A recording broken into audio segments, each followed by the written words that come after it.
పెట్టలేదు. కరువు పక్క కరువు ఉంది, వాళ్ళకి వచ్చి ఇన్పుట్ సబ్సిడీ ఇవ్వడానికి లేదు.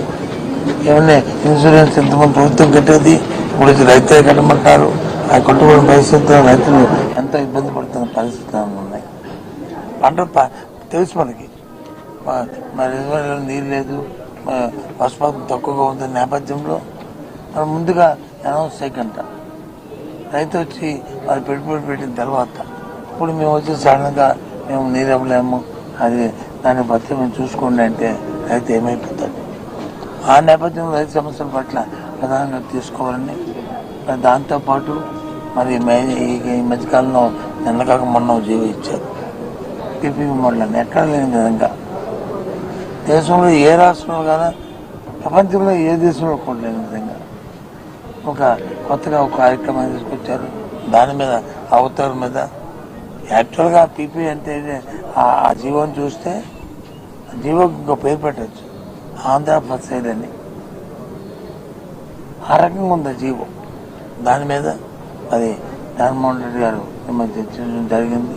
వీటిని ఇంకా కాకుండా ఇంకా బోల్డెన్ సమస్యలు, ప్రజా సమస్యలు ఉన్నాయి. మరి ఉద్యోగస్తులుగా ఐఆర్ ప్రకటించలేదు, దాంతోపాటు ఆడికి బదులు పిఆర్సీ లేదు. మరి ఉద్యోగ సంఘాల వచ్చి రిక్వెస్ట్ చేస్తున్నాయి, దాని మీద మాట్లాడి దాని మీద కూడా మాట్లాడడం జరుగుతుంది. ముఖ్యంగా ఇవన్నీ కాకుండా బలహీన వర్గాలకు సంబంధించిన లీడర్స్ ఎవరైతే ఉన్నారో వాళ్ళందరి మీద కూడా అక్రమ కేసులు పెట్టి మరి వాళ్ళని బాధించి వాళ్ళు లొంగ తీసుకోవాలని చూస్తున్నాం. ఈ ప్రభుత్వం చాలా దుర్మార్గమైన చర్య ఇది. వీటన్నిటి మీద కూడా రేపు మరి కౌన్సిల్లో మాట్లాడాలని నిర్ణయం చేసుకున్నాం. దాని మీదే ఇవాళ ఆ విషయాలన్నీ కూడా మీకు చెప్తాను. కీలకంగా 30 అంశాలు ఎజెండాలు పెట్టారు అసెంబ్లీ కానీ శాసనం కానీ, అభివృద్ధి మీద పెట్టారు తప్ప మీరు చెప్పిన అంశాలు ఏమి కూడా అందులో అయినట్లేదు.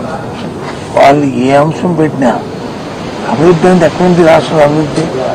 అప్పులు ఆంధ్రప్రదేశ్ అవుతుంది తప్ప అభివృద్ధి ఆంధ్రప్రదేశ్ ఎక్కడికి ఏ రంగంలో అభివృద్ధి ఉంచుకుంటున్నారండి అని చెప్తాం.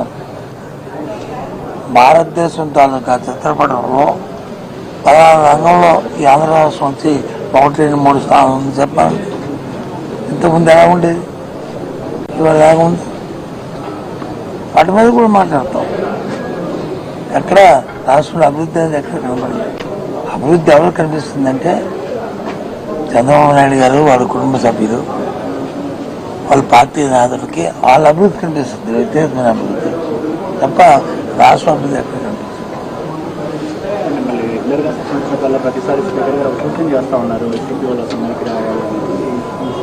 అసెంబ్లీకి రావాలి అంటే మాది ప్రధాన ప్రతిపక్షం, 40% ఓట్లు వచ్చిన ప్రతిపక్షం. అసెంబ్లీలో ఉన్నది 2 పక్షాలు, ఒకటి పాలకపక్షం, 2 ప్రతిపక్షం. 3వ పార్టీ లేదు. ఆటోమేటిక్గా ఆ స్టేటస్ ఇవ్వాలి ప్రతిపక్ష హోదా. ఎందుకు ఇవ్వట్లేదు? ఎక్కడుంది చెప్పానండి. అందుకే మేము చెప్తాను.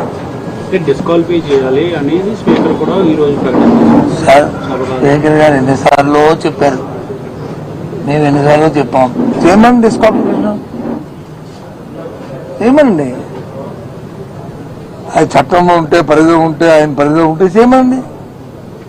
మేము తయారుగా ఉన్నాం. వైఎస్ఆర్సీ పార్టీ లాంటి బెదిరింపులకి కాదు, చేయమని డిస్క్వాలిఫికేషన్. కాబట్టి ఇది కాదు, ఇది రాజ్యాంగబద్ధంగా రాజ్యాంగపరంగా ఏది ఉందో దానికోసం పోరాడుతుంది. నన్ను చూసామండి, నేను డీసీ శాంతి ర్యాలీ చేస్తున్నాము. ఎందుకంటే పోలీసులతో కొంతమంది ఎన్ని కేసులు పెట్టారండి, దేనికోసం? మేము చట్టాన్ని చేతి తెచ్చుకున్నామా, ఎక్కడైనా వైలెన్స్ చేసామా చెప్పండి. కాబట్టి స్పీకర్ గారు చెప్తారు, ఆయన చెప్పడం కంటే ఆ లీడర్తో మాట్లాడుకుని ఆ కార్యక్రమం చేయమండి. ఫేక్ పోలీసులా? హోంమంత్రి అనిత చెప్తున్నారు.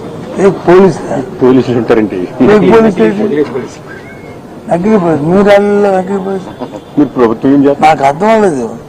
నకిలీ పోలీస్ అంటే అంటే డ్రెస్ నుంచి అమ్మే మీరే డ్రెస్ ఇచ్చి హంగామా చేయించారు అనేది పోవాలండి.